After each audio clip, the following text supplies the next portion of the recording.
Subscribe कीजिए गुरु ज्ञान channel को और बेल आइकन दबाइए लेटेस्ट वीडियो सबसे पहले देखने के लिए। नमस्कार, गुरु ज्ञान के ऑडियो आर्टिकल प्रोग्राम में आपका स्वागत है। हमारा आज का आर्टिकल वर्तमान में गांधीवाद की बढ़ती प्रासंगिकता से संबंधित है। चलिए आर्टिकल की शुरुआत करते हैं। गांधी जी वर्ष 1893 में दादा अब्दुल्ला जी का मुकदमा लड़ने के लिए दक्षिण अफ्रीका गए थे। दादा अब्दुल्ला एक व्यापारी थे और इनका दक्षिण अफ्रीका में शिपिंग का व्यापार था। वहां गांधी जी ने अश्वेतों और भारतीयों के प्रति नस्लीय भेदभाव को महसूस किया। उन्हें कई अवसरों पर अपमान का सामना भी करना पड़ा, जिसके कारण उन्होंने नस्लीय भेदभाव से लड़ने का निर्णय लिया। उस समय दक्षिण अफ्रीका में भारतीयों और अश्वेतों को वोट देने तथा फुटपाथ पर चलने का अधिकार नहीं था। गांधी जी ने इसका कड़ा विरोध किया और अंततः वर्ष 1894 में नटाल इंडिया कांग्रेस नामक एक संगठन स्थापित करने में सफल रहे। दक्षिणी अफ्रीका में 21 वर्षों तक रहने के बाद वे वर्ष 1915 में वापस भारत लौट आए। देखते हैं स्वतंत्रता संग्राम में गांधी जी की भूमिका को। भारतीय स्वतंत्रता आंदोलन का 1917 से 1947 तक का चरण गांधीवादी आंदोलन का चरण कहलाता है, जो स्वतंत्रता आंदोलन में गांधी की भूमिका को रेखांकित करता है। गांधी जी ने असहयोग आंदोलन, सवर्णीय अवज्ञा आंदोलन और भारत छोड़ो आंदोलन जैसे महत्वपूर्ण अखिल भारतीय आंदोलनों का नेतृत्व किया। भारतीय राष्ट्रीय आंदोलन में व्यापक रूप से महिलाओं, दलितों, मजदूरों और किसानों को जोड़ने का श्रेय गांधी जी को जाता था। आइए अब एक नजर डालते हैं गांधी जी के वर्ण व्यवस्था संबंधी दृष्टिकोण और अंबेडकर जी के मतभेदों पर। गांधी जी वर्ण व्यवस्था के प्रबल समर्थक थे, किंतु जातिवाद के विरोधी थे। उनका मानना था कि वर्ण व्यवस्था समाज के लिए उपयोगी है, इससे श्रम विभाजन एवं विशेषीकरण को बढ़ावा मिलता है। वहीं अंबेडकर वर्ण व्यवस्था और जाति व्यवस्था दोनों के कट्टर आलोचक थे। अंबेडकर के अनुसार वर्ण व्यवस्था अवैज्ञानिक, अमानवीय, अनैतिक, अन्यायपूर्ण और शोषणकारी सामाजिक योजना है। गांधी जी का मानना था कि अस्पृश्यता का वर्ण व्यवस्था से सीधा कोई संबंध नहीं है।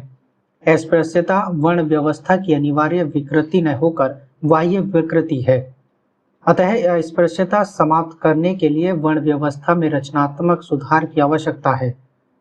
वहीं अंबेडकर जी का मानना था कि अस्पृश्यता वर्ण व्यवस्था का अनिवार्य परिणाम है, अतः बिना वर्ण व्यवस्था के उन्मूलन के अस्पृश्यता को दूर नहीं किया जा सकता।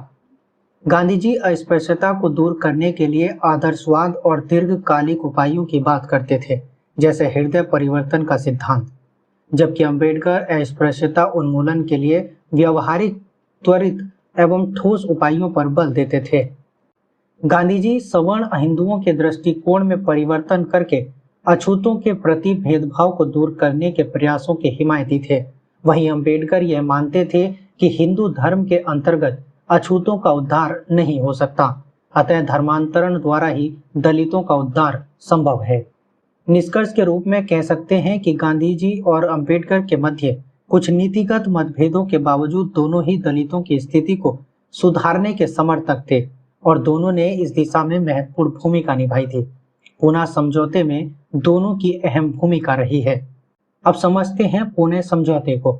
मैकडोनाल्ड अवार्ड यानी सांप्रदायिक पंचाट के तहत दलितों को मिले पृथक निर्वाचन मंडल से नाराज होकर गांधी जी पुणे की यरवदा जेल में आमरण अनशन पर बैठ गए थे, जिसके बाद डॉक्टर अंबेडकर और सवर्ण हिंदुओं के मध्य पुना समझौता हुआ था।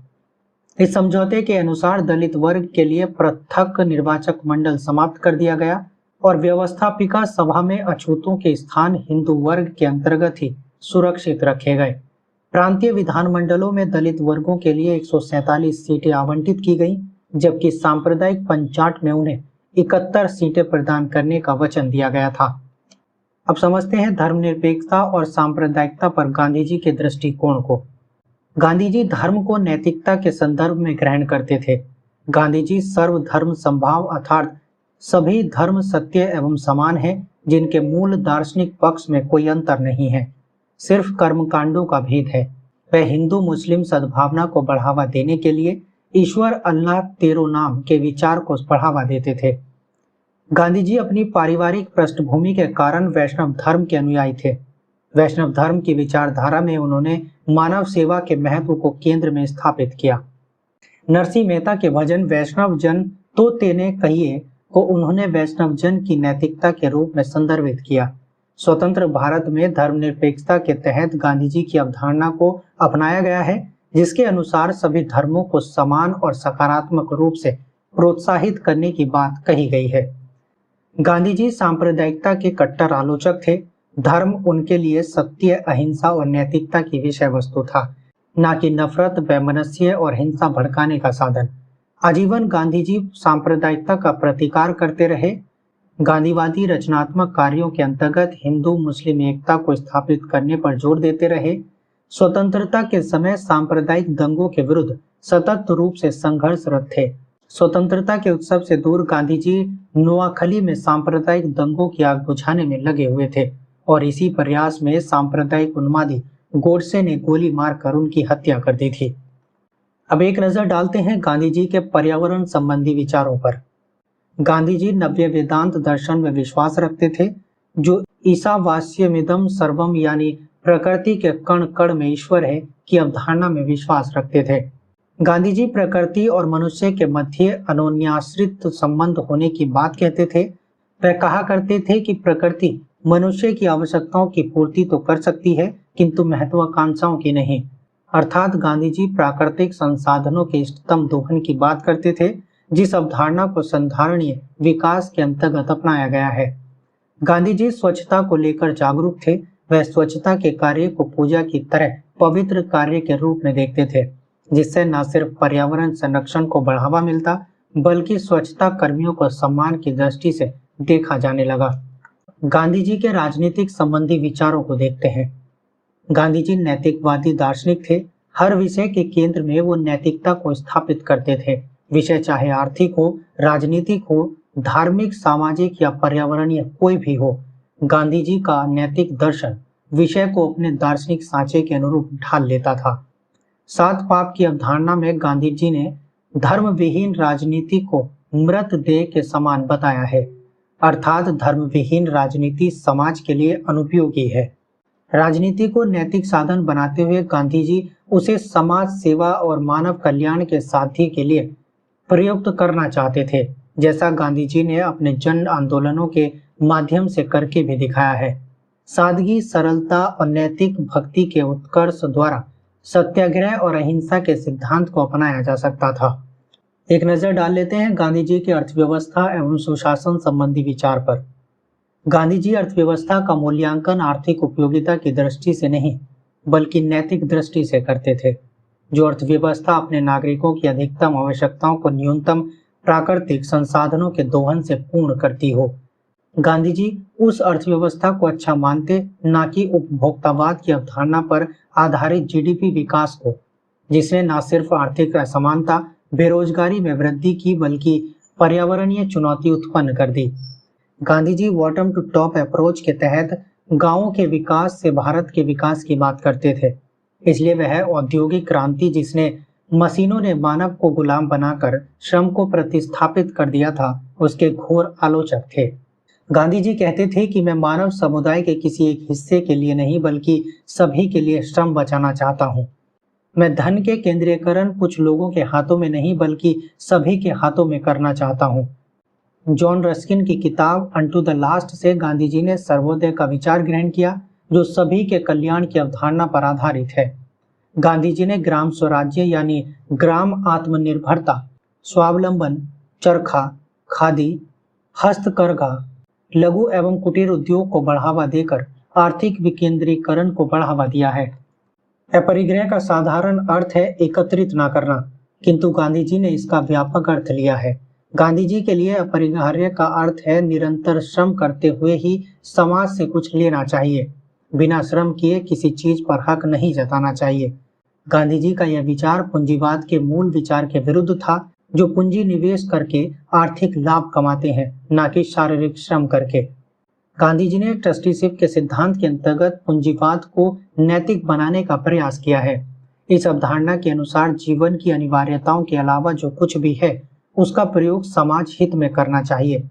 वर्ग समन्वय की अवधारणा ट्रस्टीशिप के सिद्धांत पर आधारित थी। इसका अर्थ होता है कि पूंजीपति से धन छीनने की आवश्यकता नहीं है, बल्कि उसका हृदय परिवर्तन करना चाहिए। ताकि वह समझ सके कि अपनी जरूरत भर के संसाधन खर्च करने के बाद उसे शेष सारा धन जरूरतमंदों के लिए खर्च करना चाहिए।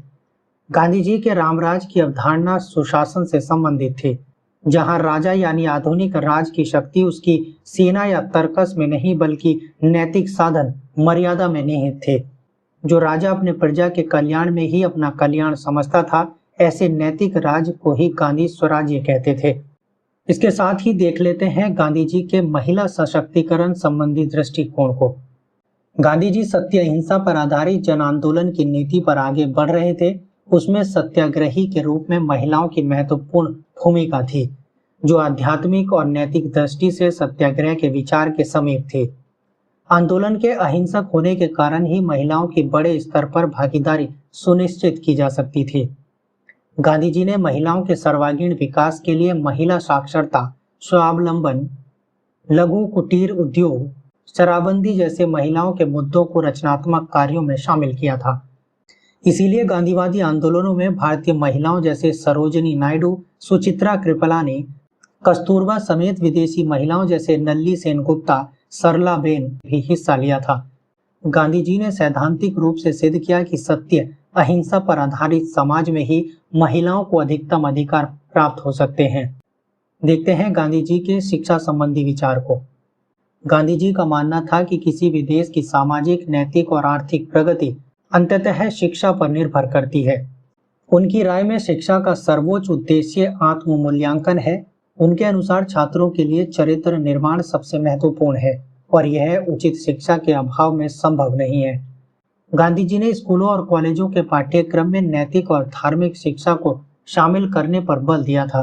गांधी जी के शिक्षा संबंधी विचार वर्धा योजना के नाम से जाने जाते हैं, जिनमें उन्होंने शिक्षा के उद्देश्य के अंतर्गत चरित्र का निर्माण करना, आदर्श नागरिक बनाना, स्वावलंबी बनाना और सर्वांगीण विकास करना जैसे लक्ष्य शामिल किए थे। गांधी जी के नैतिकता संबंधी विचार। गांधी जी ने अपना कोई मौलिक चिंतन प्रस्तुत नहीं किया, बल्कि आवश्यकता के अनुसार भारतीय दार्शनिक परंपरा का नवीनीकरण अवश्य किया था। गांधी जी ने हिंदू धर्म से आश्रम व्यवस्था, उपनिषद से ईशावास्यमिदं सर्वम का सिद्धांत, रामायण से रामराज की अवधारणा, बौद्ध धर्म से मध्य मार्गी और हृदय परिवर्तन की अवधारणा, जैन धर्म से अहिंसा, ब्रह्मचर्य और प्राणी मात्र के प्रति करुणा जैसे नैतिक मूल्यों को ग्रहण किया था। गांधी के लिए धर्म नैतिकता की विषय वस्तु था, न कि कर्म कांड का साधन। गांधी जी नैतिकवादी दार्शनिक थे, जिन्होंने थोरो द्वारा दिए गए शांतिपूर्ण विरोध के सिद्धांत में सत्य अहिंसा को जोड़कर सत्याग्रह की नवीन अवधारणा को देकर इस नैतिक दर्शन को लोकप्रिय स्वरूप प्रदान किया था। गांधी जी नर की सेवा को नारायण की सेवा से जोड़कर देखते थे। वो कहा करते थे कि अपने आप को खोजने का सबसे अच्छा तरीका है खुद को दूसरों की सेवा में लीन कर देना। गांधी जी ने साधन और साध्य की पवित्रता पर बल दिया है। इस अवधारणा के अनुसार साधन बीज है और साध्य वृक्ष, इसलिए दोनों ही पवित्रता पर बल देते हुए उन्होंने साधन की पवित्रता पर सर्वाधिक बल दिया है। उन्होंने भारत की स्वतंत्रता के लक्ष्य के लिए सत्य, अहिंसा जैसे पवित्र साधनों का प्रयोग किया है। गांधी जी क्षमा को महत्वपूर्ण मानवीय गुण मानते थे। उनका मानना था कि आंख के बदले आंख लेने की जिद अंततः दुनिया को अंधा बना देगी। इसलिए गांधी जी पाप से घृणा करो, पापी से नहीं का संदेश देते थे। गांधी जी कथनी करनी के मध्य कोई भेद नहीं रखते थे। उनकी स्वराज्य की अवधारणा अति व्यापक थी, जो उन्हें अपनी स्वतंत्र चेतना अर्थात अपनी अंतरात्मा द्वारा शासित होने से संदर्भित करती थी, न कि किसी बाह्य शक्ति के आदेश पर। इस प्रकार गांधी जी दार्शनिक रूप से राज्य विहीन समाज के पक्षधर थे। हम बात करते हैं भारतीय संविधान में गांधीवादी विचारों की। गांधी जी रामराज के माध्यम से जिस लोक कल्याणकारी राज्य का जो अमूर्त खाका खींच रहे थे, भारतीय संविधान में राज्य के नीति निर्देशक तत्वों के अंतर्गत उसे मूर्त रूप प्रदान किया गया है। अनुच्छेद 40 के अंतर्गत स्थानीय स्वशासन के गांधीवादी सिद्धांत का वर्णन था, जिसे 73वें और 74वें संविधान संशोधन के द्वारा संवैधानिक दर्जा प्रदान किया गया।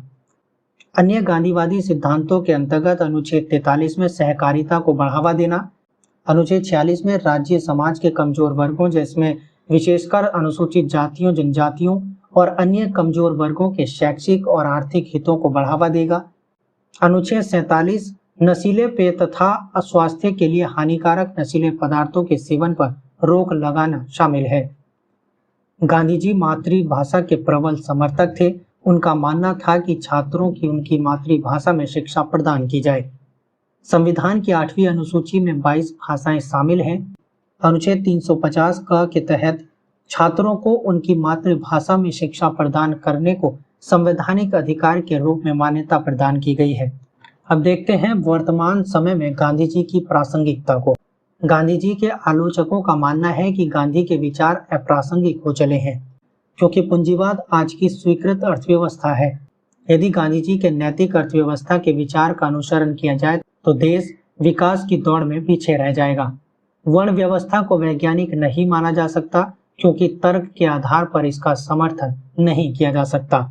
गांधी जी के हृदय परिवर्तन के विचार को पर्याप्त नहीं माना जा सकता, क्योंकि गांधी जैसा राष्ट्रनायक सवर्ण हिंदुओं का हृदय परिवर्तन नहीं कर सका तो अन्य कौन करवा सकता है।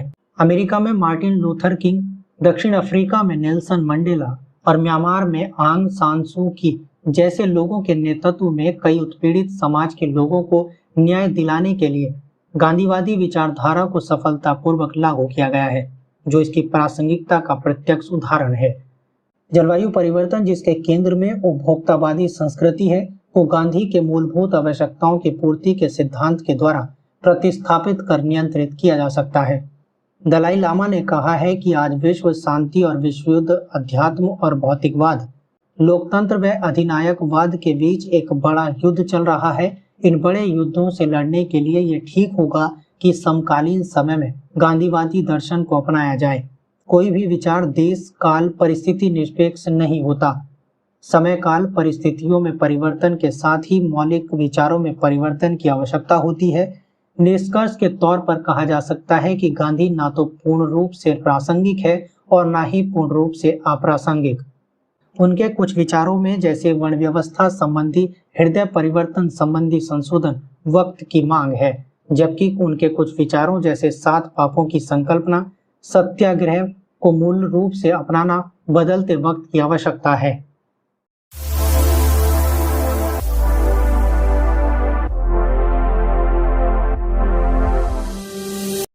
सब्सक्राइब कीजिए गुरु ज्ञान चैनल को और बेल आइकन दबाइए लेटेस्ट वीडियो सबसे पहले देखने के लिए।